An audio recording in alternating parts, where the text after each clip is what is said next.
I turn all of it to just a supercut. Maybe this is intentional. I feel like there's a mixture of intentionality with the supercut. Her heart, her emotional real estate is his home. I had an epiphany. They have her hostage. It's kind of like you're existing in a really weird purgatory of constant nothingness. Hello everyone, greetings. Hi everyone, how's it going? Welcome to this video. Today I'm going to be taking an in-depth look at the lyrics to the song Supercut by Lorde. I'm really excited. I love this song. As always, I'm going to start off with a quick disclaimer. Everything presented in this video is my own personal opinion. Music is very subjective, so I'm just going to give you my own interpretation. I'm going to be concentrating on diction, which is word choice, and connotation, which can be thought of as like the vibes or the emotions that the words elicit. If I'm ever looking down, it's because I have my notes. Let's go and get started. I'd like to start out with analyzing the title of the song first. This song is called Supercut. When I think of the word supercut, I think of a compilation of clips, a montage, like you see in movies when it's like set to music. It gives you an overall vibe of something that they want to portray. It does not mean that it is a correct reflection of reality, however. The vibe I get from just the title, a supercut, is something that's diluted. It's distilled, but it's not pure. I actually looked up the definition of a supercut online. I like Googled it to see what would come up. It said a supercut consists of repeated or cliched actions or phrases. The definition of things is very important. This is literally the title of the song, so it's really important to try to understand what it means and then look at it within the context of the song as well. Within the definition of supercut, it's something that's repeated. I've talked about this a lot in my lyric analysis videos. When certain words or phrases are repeated, it signifies significance, so you need to pay attention to it. In a supercut scenario, when you're repeating things, having tunnel vision in that way, it's taking your attention away from everything else. It's not a big picture scenario at all. A supercut is clips without context, which can be really dangerous because context is really important, especially in relationships and friendships and in, like your life. Context is really important. People's actions and people's words, they might be good in like a nanosecond snapshot, but if you are inviting someone into your life, they need to be chill and good and kind and good for you like all of the time. Another thing I want to say about like supercuts and montages is that they lack substance.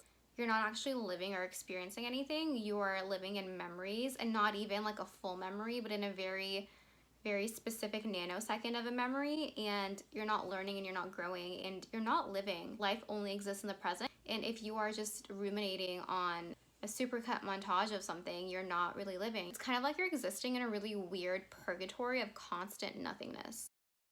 Let's start with the first verse. If I'm looking off camera in a weird spot, it's because I have the lyrics up on my laptop and like it's too heavy for me to like hold like this. It's just awkward. It's like a teleprompter, except not at all. Verse 1. It's gonna be my dramatic reading. I'm totally an actress. Okay. In my head, I play a supercut of us. All the magic we gave off, all the love we had and lost. And in my head, the visions never stop. This is an important line. The ribbons wrap me up, and when I reach for you, there's just a supercut. Lorde is coming in strong. She is making statements. She's telling us what's happening. Let's go ahead and analyze this. I love this song so much. It's very sad, but she gets her point across very well. There is repetition of the phrase in my head. Repetition signifies significance. The fact that there's repetition of that phrase shows that there's rumination going on. Rumination is when you are stuck on a thought and you keep thinking it over and over and over again without really getting anywhere. You're just kind of like stuck on a loop. And it also signifies that she is existing in her internal world and she's not present in the external world. And reality is in the external world. The relationship ran its course. It's no longer in existence, but she is keeping it alive in a very weird purgatory zombie type of way through a supercut. There is a little bit of what I'm referring to as supernatural diction within the song, the word magic in the second line here, the word visions as well. I will discuss that when we get to it. Another one of her songs on this album, I know she uses the word supernatural because it sticks out, so there's stuff happening here. In the second line, she's talking about magic that they gave off. She uses the word we gave off. That to me suggests that they exist in one entity together. It's a feeling of togetherness. It's kind of like they exist within an aura as a couple, existing harmoniously in the same space. And they're giving off an energy, just giving off magic. The word visions kind of feels like a supernatural thing, because she's not saying the dreams never stop. A dream is kind of like, it's like cute. But a vision is more supernatural, because I imagine like a psychic vision or like seeing into the future, which is ironic because she's literally seeing in the past. It's more intense. It's kind of darker. It's very supernatural to me personally. That's the connotation of that word. The next line is my favorite in this verse. I had an epiphany when I was preparing for this video, so I'm excited to share it with you guys, and I want you guys to let me know if you agree with me or not in the comments below. It says, the ribbons wrap me up. There's two ways I take this. The first way you can think about this is in a cozy, cute manner, that the ribbons are like a present. These ribbons wrap me up like a present. It's kind of like the good memories are keeping her warm and cozy like a little present, keeping her company during this time that she's trying to get over the hurt from this relationship ending. However, since this is called supercut, and supercuts are associated with like film and movies, I am interpreting this as a ribbon of film. You know, like back when film wasn't digital, they had like ribbons of film, or like, I guess they were like reels of film. I don't really know a lot about film, but I know that ribbons of film is a thing because I thought about it and then I googled it to confirm, and in fact, ribbons of film is a thing.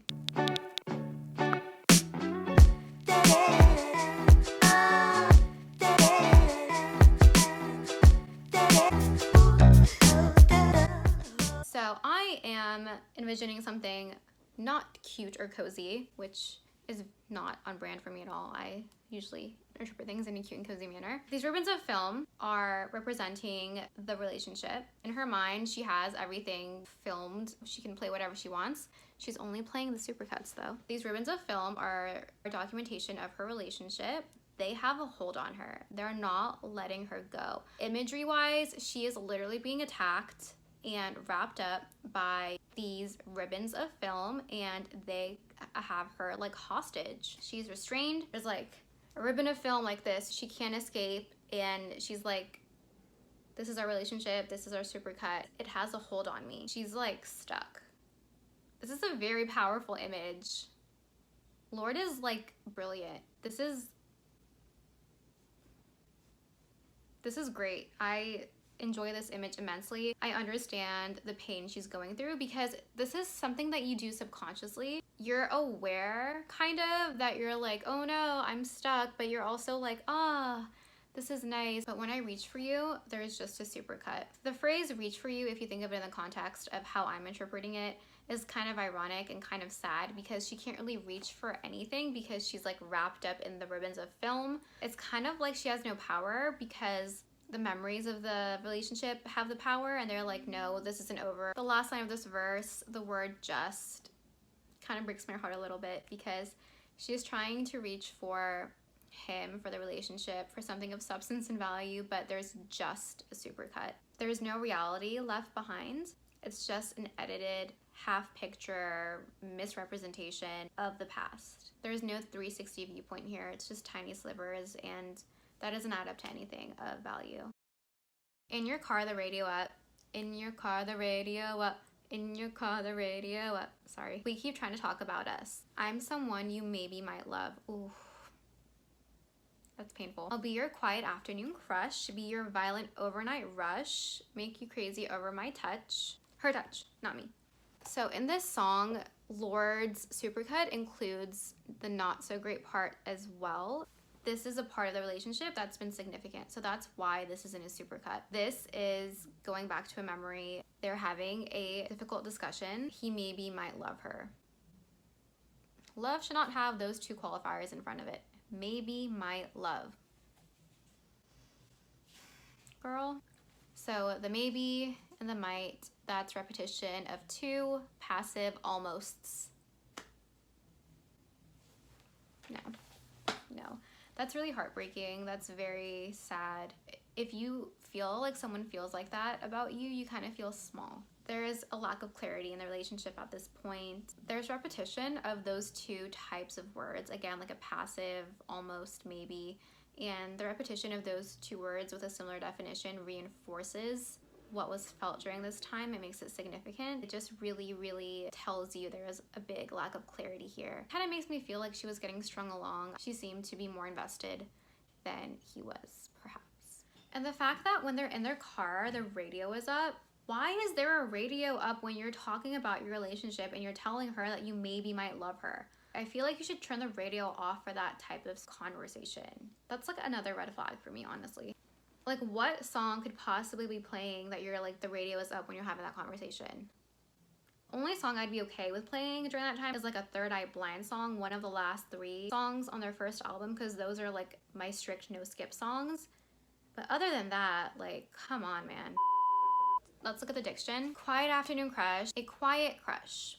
The word quiet in this context gives me a vibe of belittlement, of reducing oneself to make yourself smaller.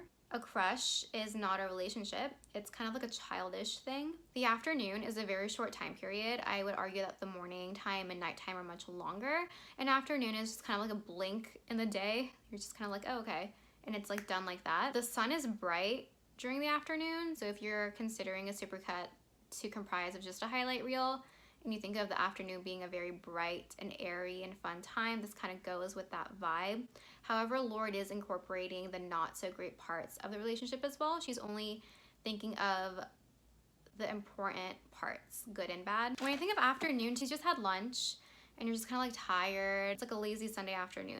Quiet afternoon crush is not a respectful place to be in relationship-wise. Be your violent overnight rush. Let's compare this. There's juxtaposition here. Juxtaposition is when things are laid side by side, either spatially or physically, for the purpose of comparison. The quiet afternoon crush is quiet and hidden during the day, but it's loud and crazy and just like exciting and passionate during the night. This is a very unbalanced relationship dynamic that is being described here. I get the vibe he doesn't want a relationship. He's not all in, wants to be with her at certain times when it's convenient for him and perhaps when he's getting something out of it. That's the interpretation I'm getting. Another way you can interpret this is that the relationship was dynamic and she was able to be like his crush, but then be passionate. So it could be like a positive thing as well, just illustrating that the relationship was multidimensional. So you can interpret it in both ways. I'm interpreting it in the first way, that this is an unbalanced relationship, because of the line that says, someone you maybe might love. That line tells me a lot. That just signifies that this is not a balanced scenario. But it's just a supercut of us. Supercut of us. Oh, it's just a supercut of us. Supercut of us. I know I'm trying to be all like entertaining, but this is kind of sad. The word but, the word just signifies there's a lack of substance here. It's just a supercut. There's nothing that's like a whole novel or a whole movie that I can look at. I just have to look at the supercuts. It's not an actual whole thing. She's trying to replay this over and over in her head and just be like, what did I do wrong? Could I have done this better? Is it my fault? She's trying to like latch onto something, but there's nothing there. And again, these are things out of context.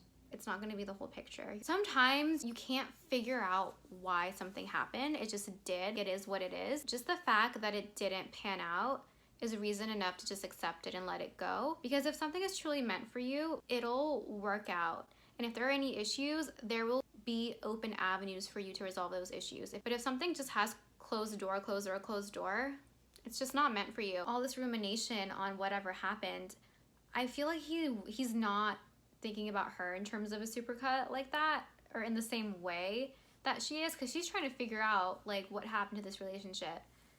But he just wasn't into it as much. That whole line that says, someone you maybe might love, just really, really suggests to me that he wasn't as invested in this as she was. So I fall into continents and cars, all the stages and the stars. I turn all of it to just a supercut. As I read through it, I'm always reminded of like the different ways you can interpret this song. It's true with every song, but for this one in particular, just the diction that Lorde chooses really lend itself to be interpreted in whatever manner you need your music to be interpreted. The word I fall, there's a few ways that we can take this word. Falling means there's lack of balance. Is she falling in love here? I don't know. But I feel like he wasn't capable of balancing a relationship in the way that she needed. That's why she fell. There was a lack of a stable foundation. He maybe might love her. That's not a stable foundation. That's kind of like, oh my gosh, am I literally falling? Am I falling in love, or am I falling because there's no foundation here, because you maybe might love me? You maybe might love me. Just say no, fam.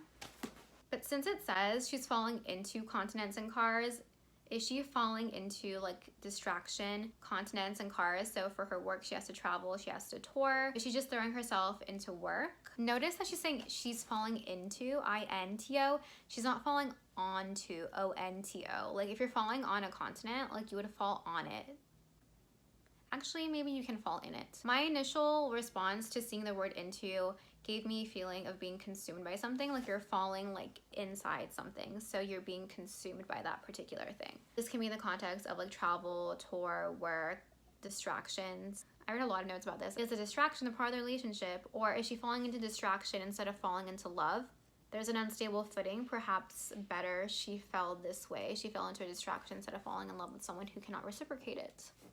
She says she turns all of it into a supercut, so she's diluting everything. Perhaps it was all so strong and so much and so palpable that she needs to dilute it into just, the word just, into just a supercut so she can consume it in that way. This is too much for her to process right now, and she only can consume a very diluted version of this. She turns everything, all of the happenings, all of the contexts, all of the plot points of her relationship, she needs to dilute it into a manageable shot to drink. Maybe she'll deal with the details later, but she can't deal with all of it right now. I turn all of it to just a supercut. Maybe this is intentional, so she can only digest bits of it right now. The reason why I think that could be valid for this song is because it's not just a highlight reel. She is putting in examples of the not so rosy parts of the relationship, like that conversation they had in the car. Like that's not fun. I wouldn't necessarily put that in like a highlight reel of a relationship. I would just put like cute moments set to like a 2008 MySpace profile song. Because in my head, I do everything right. When you call, I forgive and not fight, because ours are the moments I play in the dark. We were wild and fluorescent. Come home to my heart. This verse gets me. This is a very good song. I feel like she's putting the blame on herself. She's kind of pleading a little bit for him to come back. That's why I feel like this relationship wasn't balanced. She's the one saying, come back home to my heart. She's not saying come back to me. She said come back home to my heart. Her heart is his home. That's where he belongs in her perspective. He maybe might love her, but to her, her heart, her emotional real estate is his home.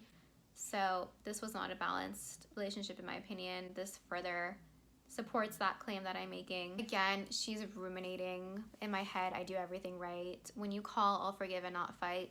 She really, really wants to make this work. She really loves this dude. That's what I am getting from these words. She plays these moments in the dark. She's holding on to them as a sort of comfort, and it's not a healthy thing. I feel like there's a mixture of intentionality with the supercuts, and then there's lots of things that she doesn't have control over yet because she's still trying to get over it. There's juxtaposition here in the last two lines. So she's playing back their moments in the dark, in the darkness, but when she thinks about them, they were wild and fluorescent. A fluorescence is a stark contrast to the darkness in which she has to relive those fluorescent memories. They were wild and fluorescent, passionate. Fluorescence, like a fluorescent light bulb, is bright, but it's not cute. Do you know what I mean? There's light, and light is positive, like imagery-wise, but a fluorescent light is like, yeah, there's light. I can like read a book in here if I want to, but like I'm not gonna have a photo shoot in fluorescent lighting, you know? They were wild and fluorescent. Being wild is fun, it's like passionate, but it's also not balanced. There was something there, they had something, I just don't know if it was the right thing. I don't know if it was like the thing. It was a thing, but not the thing for her. The diction is telling me that. I feel like the diction would be different if it was the right thing. I just don't feel like the word fluorescent is like the word I would associate with like a relationship that's like the one. The rest of the verses are repeated. The last line of the song is, we were wild and fluorescent, come home to my heart. Again, phrases like, maybe my love, quiet afternoon crush, I'll forgive and not fight, come back to my heart, shows me that this was an unbalanced relationship and Lorde is kind of not wanting to let go yet. The words wild and fluorescent are very passionate, and it feels like it's something kind of hard to get over. She's playing the supercut. It's hard to get over someone when you keep playing the supercut, whether it's good or bad memories. Another thing that this reminds me of, weirdly enough, is Harry Potter. So remember in Harry Potter and the Sorcerer's Stone, the mirror of Isred. So Harry finds this mirror, right? And then Harry's like, oh my god, look at this mirror, I can see my parents in it. Because, spoiler alert, if you haven't seen Harry Potter, his parents die. This mirror shows you what your deepest desire is, and it's called the mirror of Isred because Isred is like the mirror image of the word desire, and it's like a mirror, it's like a mirror image. It was very well thought out. This kind of reminds me of that. If you remember in the movie, Dumbledore comes up to him. He says something profound. I don't remember the eloquent way in which Dumbledore stated this, but he was pretty much like, yo, Harry, like, I know you enjoy seeing this, and I know that you want this to be true, but the reality of the situation is that this is not true. What this mirror is showing you is giving you a temporary nanosecond of a positive feeling, but it will not serve you in any way. It's actually hindering you from living your actual life. This fake reality that you're existing in is not letting you create something of value in your own life. That's what I think of when I think of this song, because you're not growing from living in these supercuts. You're not learning. You are actually keeping yourself hindered from living a enjoyable life. You're not even working through the pain in service of something better. You're just in a fake existence, stuck in that supercut reel, and you can't move forward at all. Okay, just think of Harry Potter, okay? That's all I have for this song. To sum up, Lorde in this song is trying to digest what has happened. To me, it doesn't sound like it was the most healthy relationship. It definitely was not balanced. She has resorted to thinking back on the relationship in a supercut perspective, which we all have done at one point or another. The supercut is something she's doing subconsciously and unintentionally at some points, but then at other points, I feel like this is the way she has to do it to be able to digest all that has happened, because it's all so much. She needs to consume it in a very diluted way, at least for now. So this is just her trying to work through it, y'all. We all have to work through it. That's all I have for this song. If you enjoyed this video, please give me a thumbs up and subscribe if you're new. And if you have a suggestion of a song you want me to take a deeper dive into, please go ahead and leave it in the comments below. Thank you so much for watching. I really appreciate it, and I hope you have a great rest of your day. Bye.